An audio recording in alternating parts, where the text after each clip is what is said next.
One day,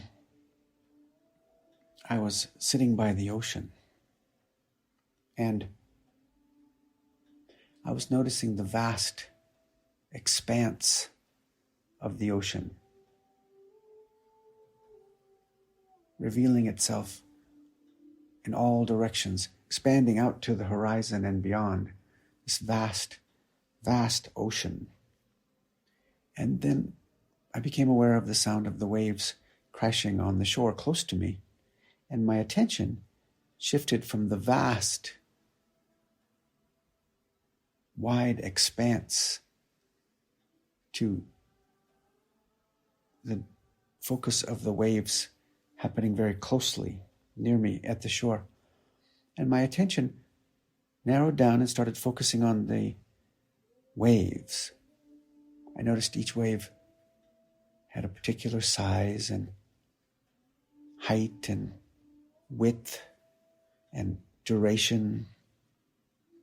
And as I really was focusing on each wave, it was as if I was now experiencing these waves as separate things, each one unique and magnificent and amazing.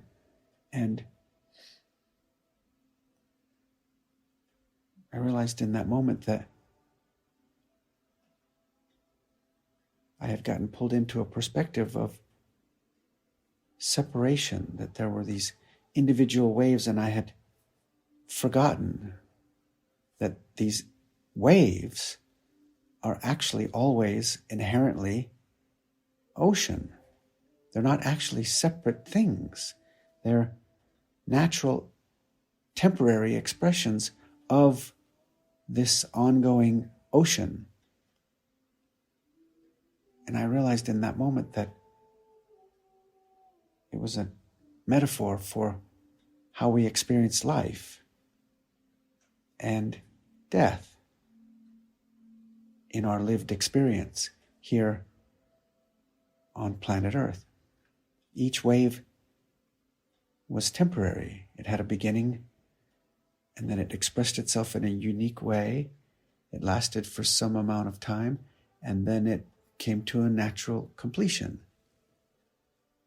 In the same way, these human lives that we live are temporary.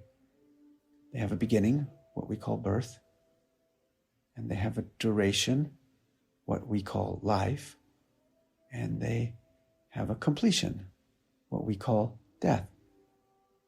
Now, our tendency is to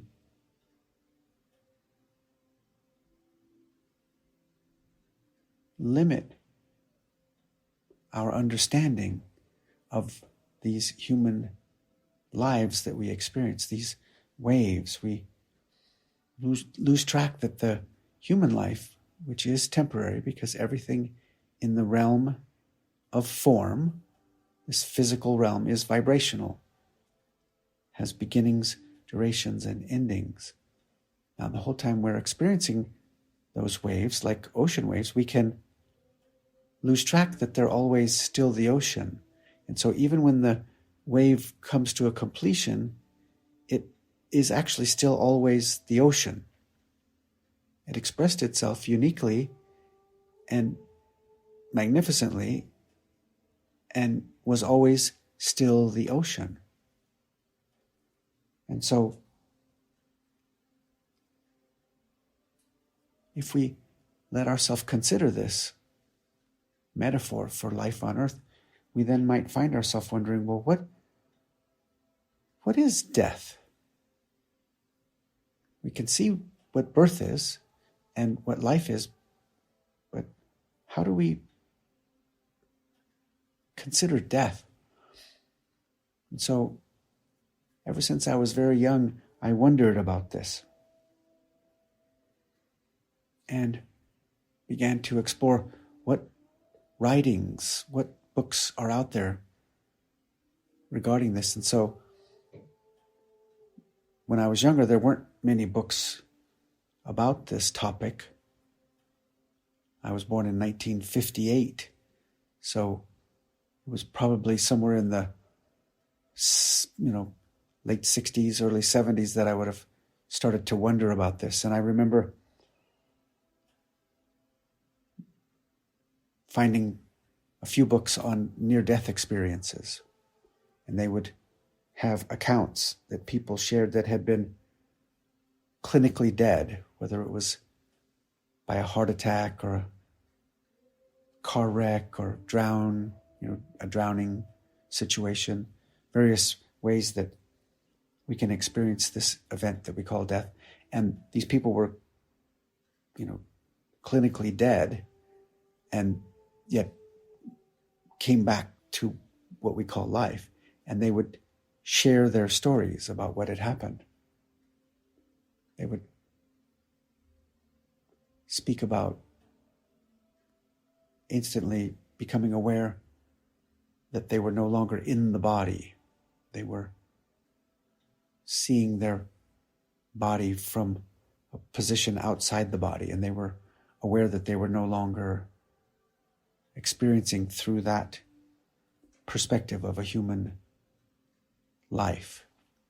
And they would notice if there were people there trying to resuscitate them, they would notice that going on, and they would, be trying to communicate to the doctors or the paramedics or whoever was involved in it to let them know that they didn't actually die, that everything was okay. And then they would often speak of a light that they were becoming aware of, a very loving, pure light that they were drawn to, that they were naturally moving toward. And as they would head toward this light, they would speak of having a life review. They would sometimes call it a panoramic life review. They would speak of it happening in a way where everything they ever experienced in that life, they experienced it again,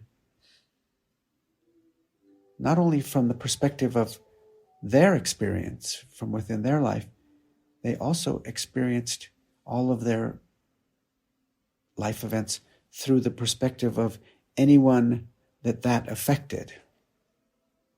They would say the times where they were really mean to someone or hurt someone, they would not only re-experience it from the perspective of what it was like for them when they did that, but they would also experience it from the perspective of the other person, what it felt like to the other person. And they said, as this was occurring there in that loving light, they were aware that it wasn't in any way any sort of punishment. It was just simply the best way to learn from our experiences, was to experience it, the effect on others that we had through our actions. They also mentioned that if they were really kind and caring and loving towards someone, they got to experience that, not only from their perspective, but the other person's perspective, that they were kind to, that they were caring and considerate of.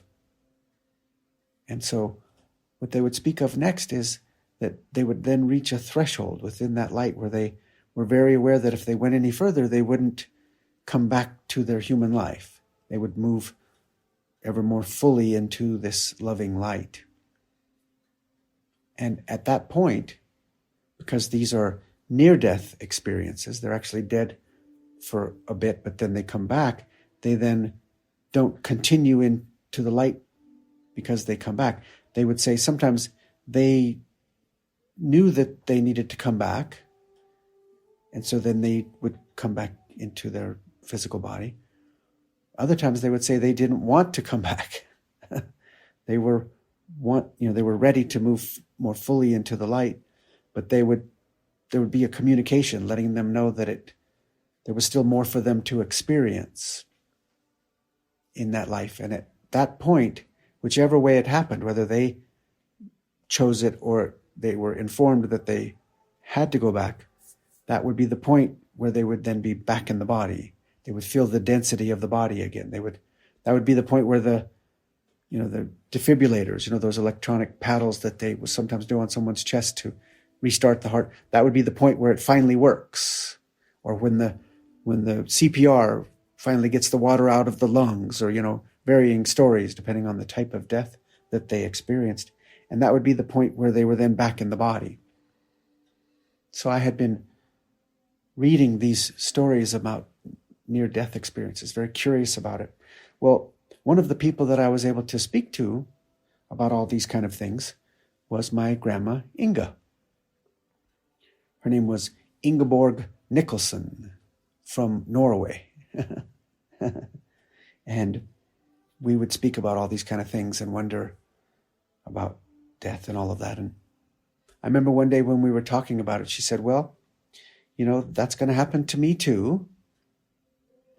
And I remember I got very sad and I was crying, and she was comforting me. And she said, I'll tell you what, when I die, if all of that they're saying in this book is true, I'll come and visit you. How about that? And I said, that sounds wonderful. And so the years continued on, and I was living my life, and she was living her life. And then now I'm a grown adult, and I'm married, and I have sons and a wife and a life, and I'm out for a walk one day in an area called the Cherry Creek Reservoir in Englewood, Colorado. It's a beautiful reservoir in a natural area with hiking trails, and I was out for a walk in that nature preserve. And all of a sudden,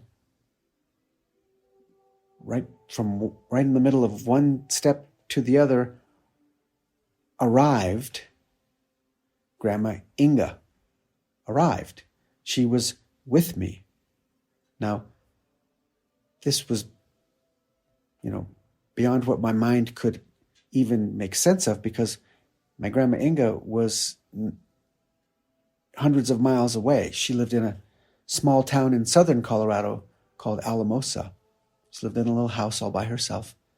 And she was 93 years old at the time, and she wasn't in the hospital. She wasn't sick. Nothing like that.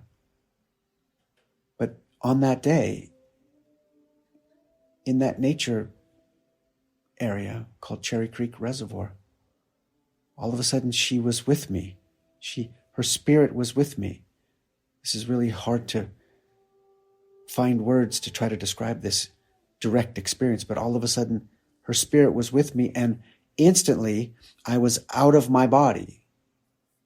I could see my body from above. I had stopped walking. I couldn't walk anymore, but I didn't fall to the ground or anything. I was still able to be standing. My body was, but I was now out of my body, seeing my body from above, and I was now with her spirit, and it was a realm of light, loving light, just like I had read in those books all those years earlier about near-death experiences. I was now out of my body with Grandma Inga's spirit, and it was like she was giving me a tour. And what I knew in that moment was that she had what we call die. She had died.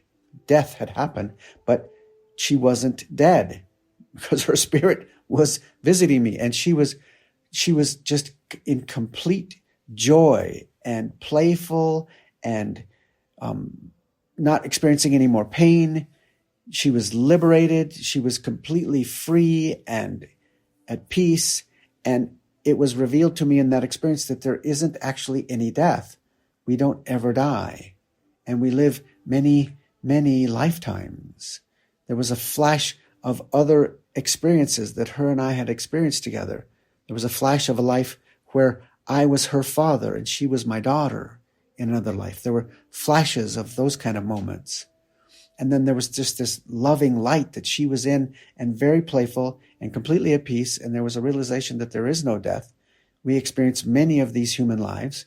It was so peaceful and so calm. And all of a sudden, this is, so impossible to put into words, but all of a sudden, we were now in Norway, where she was born and lived up to the age of 12 before she moved to North America. Her family moved from Norway to North America when she was 12. And all of a sudden, we were now in Norway, and I was with her, and I was in her body. It was like I was her, about maybe say 8 years old, blonde hair, and we were in a field of wildflowers in Norway, skipping. We were now skipping in the wildflowers, and you could smell the wildflowers, and it was beyond what we call smell. It was a direct experience that what we call smell is actually energy. In this experience, I could feel the energy of the flowers, what we call aroma, smell.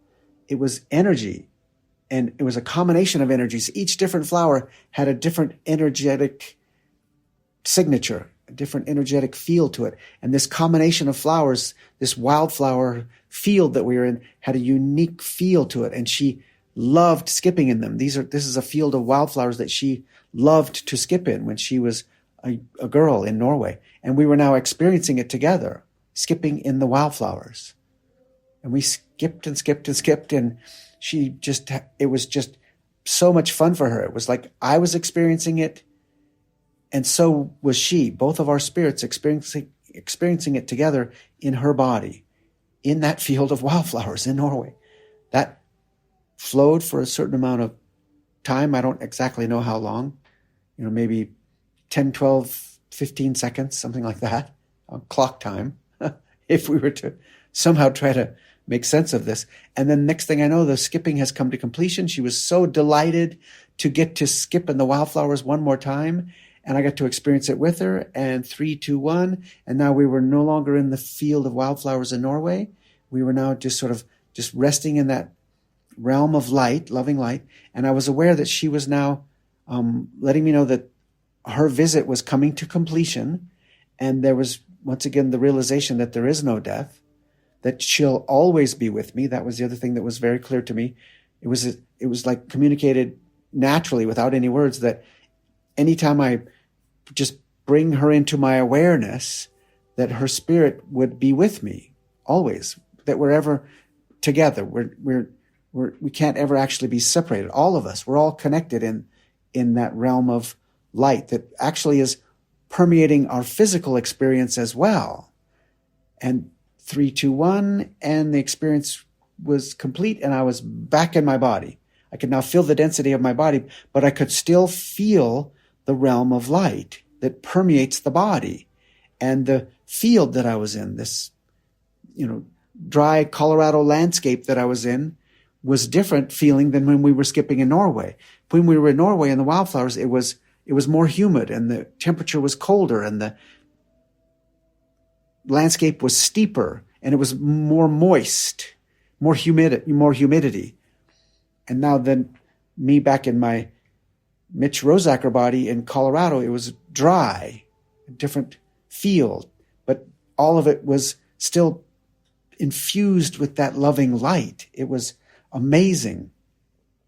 Then little by little, my mind started to try to process this, and my mind was now realizing, oh, Grandma Inga has died. Somebody has got to go check on her body. So now I need to walk back to my house, because this was in the days prior to cell phones. So you had to actually go where the phones were. They were attached. They weren't mobile. So I had to leave the reservoir area that I was in, this nature area, and go back to my house and call somebody to have them go check on my Grandma Inga, because Alamosa is about a 4.5-hour drive from where I live in Inglewood, Colorado. So as I'm walking back, I'm realizing, wow, Grandma Inga just died, but she's still with me. I could still feel her presence. The whole walk back to the house, I could still feel her presence. And it was just absolute delight and playfulness and joy and wonder. And I was realizing that if I'm not able to reach anybody, because my mom lived in Alamosa at the time, and so did my sister. They were still alive at that point. And if I didn't reach either one of them when I called their phone numbers, I realized I would, just pack a quick bag, jump in my car, and drive to Alamosa because somebody's got to go to Grandma Inga's house because she lived all by herself and check on the body. So when I get back to the house, I walk up to the phone. It was attached to the wall, and I took the phone off the wall and I dialed my mom's phone number. And within a few rings, she answered kind of like this. She said, "Hello?" And I said, "Hi, Mom, it's Mitch." And before I could say another word, she interrupted me and she said, "Mitch, I'm sorry, but I need to interrupt you and let you know that Grandma Inga just died." And I said, "Mom, I know that. That's why I'm calling you." And she said, "Well, no, there's no way you could know. It just happened. She's here at my house. Your sister Kelly is here with me, and she's in, her body's there in the bed in front of us, and she just died. There's no way you could know. We haven't called anyone yet. It just happened." And I said to her, "Well, Mom, I got a different kind of phone call." And she said, "You what?" And I said, "Well, that's why I'm calling you, Mom. I was wanting to make sure somebody was going to check on the body because, I was out on a walk," and I told her the whole story. I'm out on a walk and all of a sudden she arrives and I'm out of my body and we're in the realm of light and there is no death and we've lived other lives together and it's absolute love. And my mom, her mind couldn't make sense of it. She kept saying, what are you talking about? There's no way you could know. It just happened. And her mind couldn't make sense of it. So then I said, "Well, as the experience continued, Mom, next thing I know, we're now in her body in Norway. She's about 8 years old, blonde hair, pigtails, and we're now experiencing together in her body, her 8-year-old body, and we were skipping in a field of wildflowers in Norway." As soon as I said that, my mom started sobbing and sobbing, but it wasn't like a sad sob. It was more like a gratitude sob. It was like a sob of relief, of gratitude.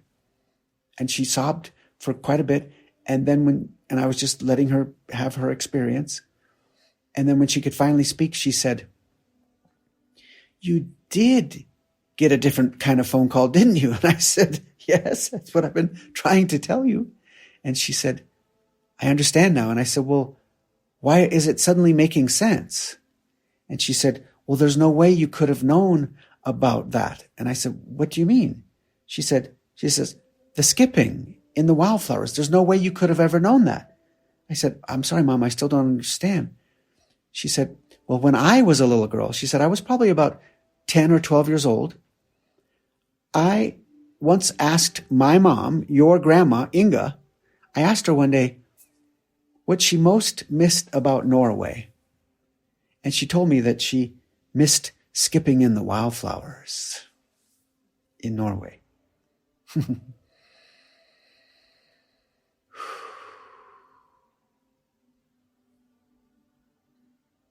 In that moment, we both just sat in the stillness and we could feel her spirit with us. And we both cried together.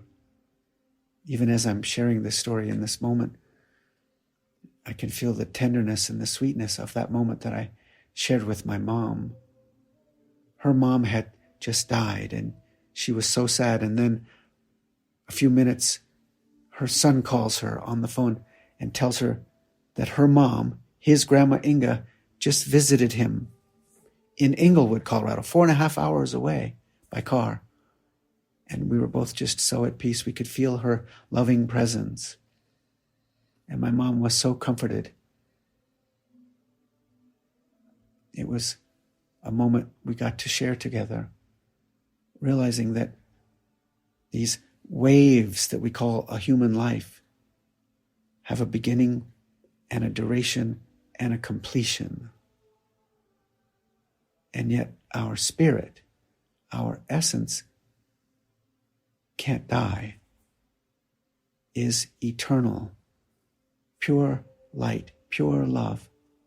And this that we call death is simply a transition where the body is no longer functioning. We start to realize through experiences like this that I had with my Grandma Inga that day, that it is our spirit that lights up the body. And what we call death is simply when the spirit, that power that we are, that eternal essence, is no longer animating the body. That's all death is. What we really are, it can't die. It's forever. And when someone we love dies, they're always still with us. And what I learned from my Grandma Inga that day, it's as simple as bringing them into our awareness. We can invite them in. They can visit us. I've experienced it many times. Every relative of mine that has ever died, which there have been many, they all have visited me in unique ways. Sometimes it can happen in the dream time. Sometimes they'll visit us in the dream, because in the dream time, consciousness is much more subtle, less in the way of us being able to experience them coming to visit us. It can also happen when we're just out on a walk in a nature area. It can happen in many kind of ways. And the truth is that there is no death. Now, we will miss them. I remember as the days unfolded, I was, there would be moments where I would be so sad because I wouldn't get to be physically with my Grandma Inga anymore. I used to go visit her in her little house there in Alamosa, Colorado, and she always made homemade bread. She was known for her bread, her family Norwegian bread recipe that she would make. And you would go over to Grandma Inga's house, and when you walked in, it would smell of homemade bread. And I would miss her. And every time that I would miss her, I would just let myself feel that. Sometimes I would feel it in my gut, and sometimes I would feel it in my heart. And I would just let myself feel it. And that's the invitation of these type of experiences, is that it's going to be a mix of the difficulty of that part of us that misses them physically. We're not going to get to be with them physically anymore. But in those moments when I would just face that pain of loss in my body, whether it was in my gut or my heart or my throat, I would just be available to it and let myself directly experience it. And as I would just go right into the experience without distracting myself from it, without moving away from it, I would just let myself directly experience it fully. And then I would notice my breath. I'd just let myself experience it. And then I would rest back and notice there's another part of me, that awareness, that spirit, that eternal essence that's here, aware of this feeling of grief, of loss in my heart. And that part of me that's pure awareness is not in any way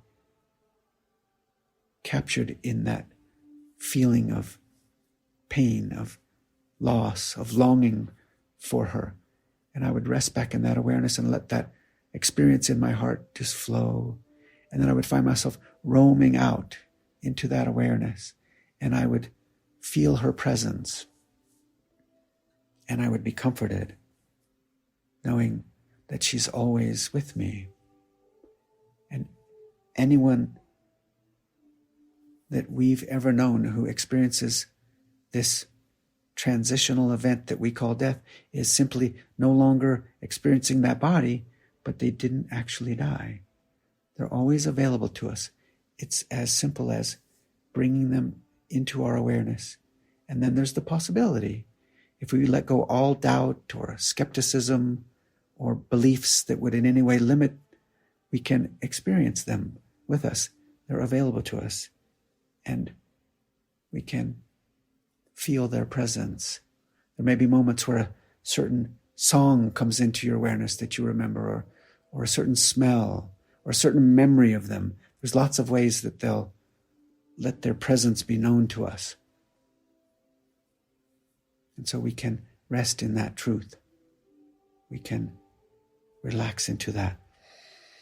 We can notice our breath, letting it be longer and slower. Each in-breath a little bit longer and slower, and each out-breath a little bit longer and slower. Just letting everything relax. Each in-breath nice and long and slow, and each out-breath nice and long and slow. Each in-breath nice and long and slow, and each out-breath nice and long and slow. We can relax back into the stillness, our very essence that is always what we will always be. Can rest in that and be comforted knowing that our loved ones are always available to us, and we can experience their presence, realizing this is a place, this that we call life on earth, where these lifetimes are like waves of the ocean. We get to experience birth and then duration and then completion, and yet all along we've always been the ocean of eternal absolute presence, the ocean of consciousness.